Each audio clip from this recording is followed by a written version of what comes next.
Okay जी, आज का जो टॉपिक हमारा है वो ये है कि हम लोगों के सीक्वेंस ऑफ सेंटेंसेस क्या होता है हमारे पास। ठीक है। अब एक सेंटेंस हम लोग तो लिखते होते हैं। ठीक है। अक्सर मैंने देखा कि जो है ना एवरेशन करते वक्त वो इस तरीके से होता है कि भी वो शुरू कर रहा है ही सीज से, मतलब प्रेजेंट सिंपल से। ठीक है। और आगे जो है ना वो पास में निकल जाता होता है। ठीक है। चलो, अगर एक नई बात करता है, मतलब एक बंदा प्रेजेंट में है और फिर एक नई बात करता है पास के अंदर, तब तो मुनासिब है। लेकिन ऐसे ही एक ही चीज करते करते फिर वो आगे शुरू कर दे जी, ही सा की बात शुरू कर दे या ही पेंट की बात शुरू कर दे, वो बात बड़ी गलत हो जाएगी हमारे लिए। तो इसे कहते हैं सीक्वेंस सेंटेंस कहते होते हैं। तो कहते हैं जी, when the main was sentence the past tense, ठीक है, verbs in subordinate clause और subordinate clause होता है ये वाला clause। ठीक है, इसे clause कहती होती है। ठीक है। एक clause के अंदर subject प्लस verb होता है और normally in the past tense, मतलब वो ये बात कहना चाह रहा है कि अगर आपका मेन वर्ब यानी कि ही थिंक्स जैसे यहाँ पर है, अगर मेन आपका पास्ट में है तो फिर बाकी हिस्सा भी आपका पास्ट में ही होगा। ठीक है। देखते रहिए, प्रेजेंट टेंस के हिसाब से देखें आप जरा कि he thinks that it will rain. अब एक बंदा जो है प्रेजेंट के अंदर प्रिडिक्शन कर रहा है, वो सोचता है। तो जाहिर सी बात है, अगर प्रेजेंट के सोचता है तो वो फ्यूचर के बारे में सोचेगा ना। ठीक है ना, कि ये तो नहीं होगा वो पास्ट के बारे में हम टच करेंगे। वो ये सोचता है कि इट विल रेन। अब वो ये कहे, एक अमल जो पास्ट में हो चुका है, वो ये कहे कि he thinks that it would rain. अब ये बात आपकी एक गलत हो जाएगी।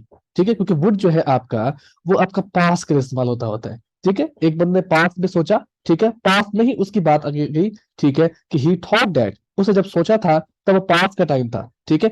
उसने जब सोचा था वो तब प्रेजेंट का टाइम था। तो इसी तरीके से हम लोग इनको सीक्वेंस में लेके जाते होते हैं। इन्हें सीक्वेंस सेंटेंस कहते होते हैं। ऐसे ही प्रेजेंट के अंदर है कि he sees that he have made. अब ये प्रेजेंट परफेक्ट की बात यहाँ पे कर रहा है। ऐसे ही सा दैट ही हैड मेड। ठीक है, पास की बात की तो साथ में पास परफेक्ट आ जाएगा आपके पास। ठीक है। जो सबऑर्डिनेट क्लॉज है वो आपका पास परफेक्ट में आ जाएगा। और जो सिंपल है आपका मेन वर्ब, तो आपका सिंपल प्रेजेंट के अंदर रह जाएगा। ठीक है। ऐसी पास की बात कर रहा है। ठीक है, I work so hard that I was always tired. ठीक है, मैं बहुत काम करता था इसलिए मैं थका हुआ रहता था। ठीक है। ऐसी प्रेजेंट परफेक्ट की बात कर रहा है। He has done all day that is see. अब प्रेजेंट परफेक्ट जो है आपका वो एक अलग टॉपिक है, टेंसेस के बारे में है।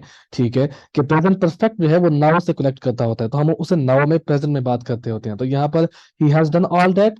ठीक है, ऑल दैट इज नेसेसरी, तो ये बात आपकी नाउ में कनेक्ट होगी। ऐसे ही पास्ट परफेक्ट है, he had done all that was necessary, तो यहाँ पर हैड डन है तो फिर यहाँ पर आपके पास वाज आ जाएगा। ऐसे ही प्रेजेंट की बात कर रहा है, he says that he is going to. अब ये प्रेजेंट की बात है तो प्रेजेंट के लिए जो फ्यूचर की प्रोडिक्शन होती है, इज गोइंग टू हम इस्तेमाल करते होते हैं। ठीक है, वो यहाँ पर इस्तेमाल कर रहा है। ऐसे ही पास्ट है, he said that he was going to eat it, तो पास्ट कंटिन्यूस की यहाँ बात हो रही है आपके पास फ्यूचर प्रोडिक्शन के तौर के ऊपर। तो ये आपके पास सीक्वेंस होती होती है। तो जब कभी भी आपने इसको इस्तेमाल करना है, ठीक है, आपने इन सीक्वेंसेस को, तो ये आपने याद रखना है कि जिस सेंटेंस के अंदर टेंस के अंदर आप बात कर रहे होंगे, उसी के हिसाब से ही वो फ्यूचर की प्रेडिक्शन देगा। अगर आप पास में है तो पास की बात होगी, अगर आप प्रेजेंट में है तो फ्यूचर की बात होगी। ठीक है, ये वुड आप लोग जो है पास का इस्तेमाल करते होते हैं फ्यूचर के लिए। जैसे आप कहते हो ना कि हाँ जी, वो कहता है कि वो कॉल करेगा।